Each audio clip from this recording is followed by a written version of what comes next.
সর্বনাশ হলো রে, আমার ঘরের সব সোনা দানাগুলো যে হারিয়ে গেছে। আমি আমার মেয়ের বিয়ের জন্য যে এত সোনা দানা জমিয়ে রেখেছিলাম, এবার কি হবে? এবার আমার মেয়ের কি হবে? আমি আমার মেয়ের বিয়ে কি করে দিব? আমার সব শেষ হয়ে গেল। কেঁদো না সুখী দিদি, কেঁদো না। যেটা হারিয়েছে সেটা তো আর এখন ফিরে পাবে না। তাই এখন থেকে আমাদের সবাইকে সাবধান হতে হবে, যেন চোর কোনোভাবেই আর আমাদের কোনো জিনিসের খোঁজ না পায়। চোর তো অনেক চালাক, আমরা যাই করি না কেন সে তো জানতেই পারবে। এখন থেকে আর জানানো হবে না। তোমরা তোমাদের দামি জিনিস কোথায় রাখবে না রাখবে তা কখনোই অন্য কারোর সাথে শেয়ার করবে না। এবার সবাই নিজেদের বাড়িতে যাও আর সবকিছু লুকিয়ে ফেলো। বাবা, আজ পুরো শরীরে অনেক ভালোভাবে তেল মাখিয়েছি, আজ আর কেউ আমাকে সহজে ধরতে পারবে না। যাই, আজ আমার কাজটা ভালো করে সেরে নেই। সবাই কি বোকা থেকে চালাক হয়ে গেল নাকি? কোনো বাড়িতেই কেন জানি কোনো সম্পদ নেই। নিশ্চয়ই এরা এদের সব সম্পত্তি লুকিয়ে রেখেছে। তবে লুকিয়ে রেখেছে তাতে কি, আমি আজ বাড়ি ফিরে যাই আর আরাম করে একটু ঘুমিয়ে নেই। এসব ছোট মোটো কাজ করে আর আমার হাত নোংরা করলে চলবে না। আমাকে রাজার প্রাসাদে যেতে হবে আর রাজার রাজকোষ থেকে সব চুরি করে নিয়ে আসতে হবে। যদি একবার আমি রাজদরবার থেকে চুরি করতে পারি, তাহলে আগামী 1 মাস আমাকে কোনো চুরি করতে হবে না।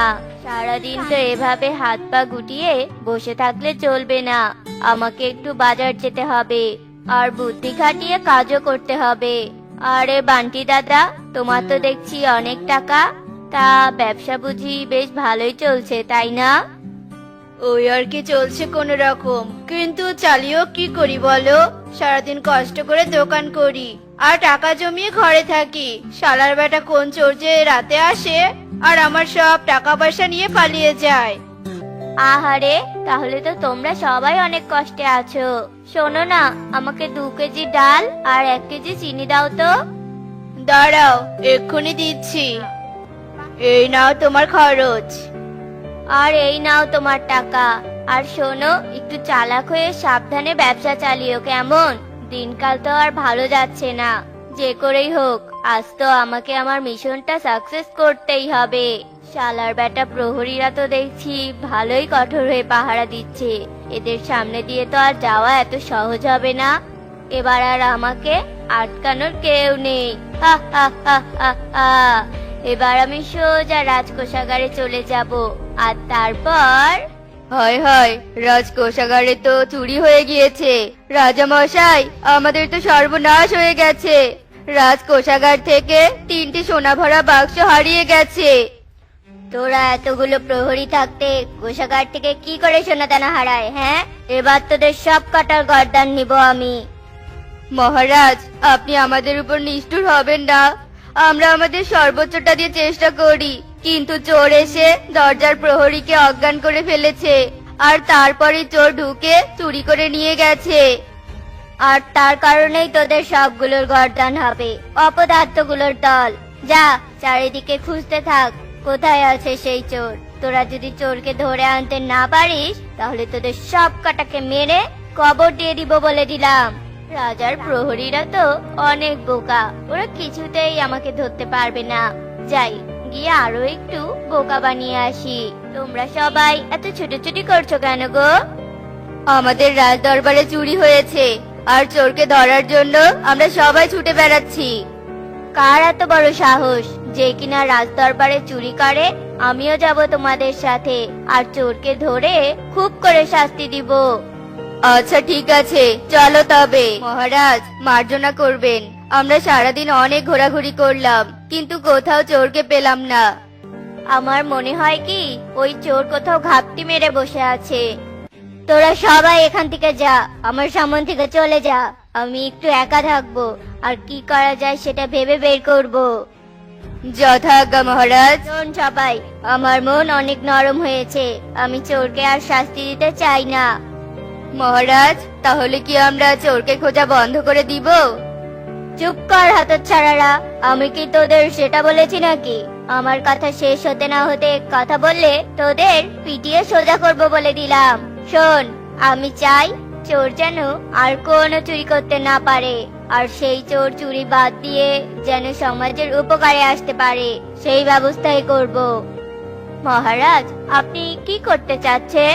একটু খোলাসা করে বলুন না মহারাজ। আমি চোরকে পুরস্কৃত করতে চাই, আর আমার এই রাজদরবারে তাকে বড় একটা পদে নিয়োগ দিতে চাই।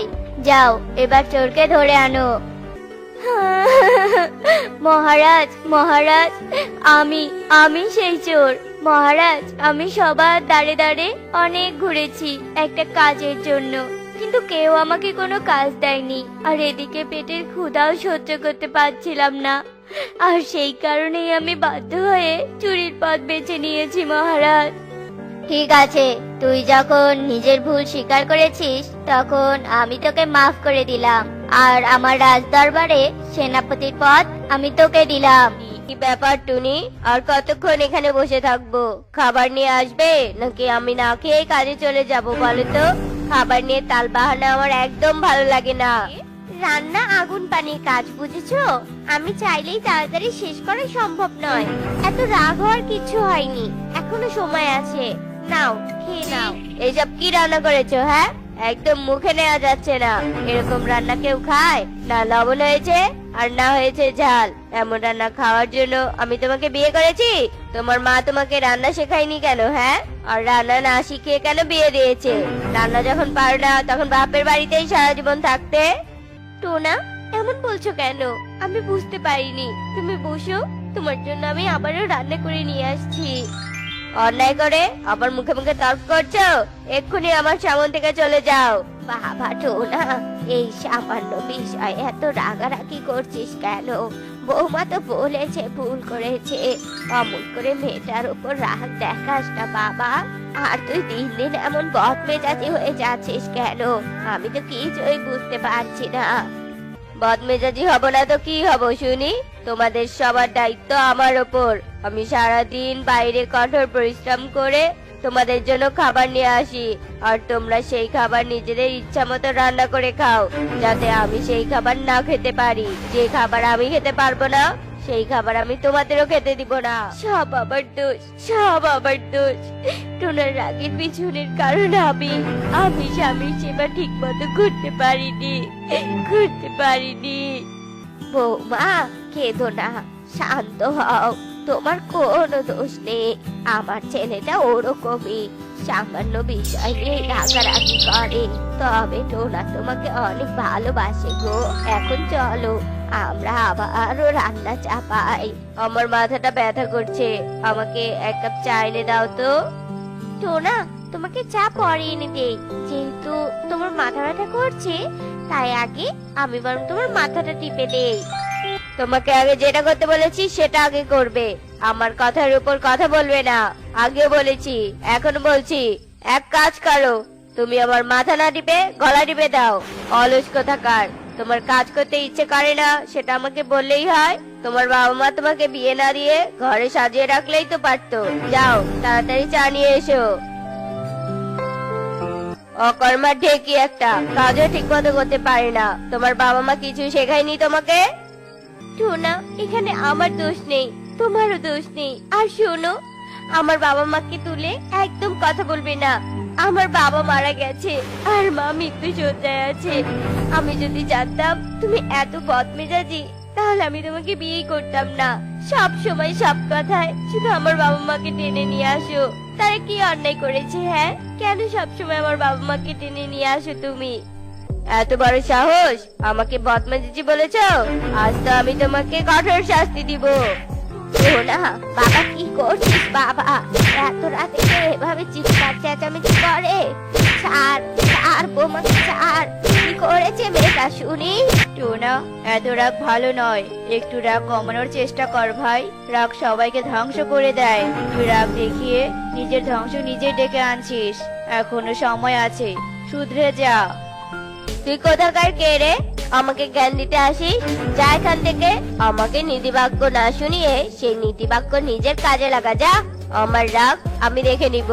বাইরের পাখি তুই ভিতরে এসেছিস কেন? হ্যাঁ, যা দূর হ।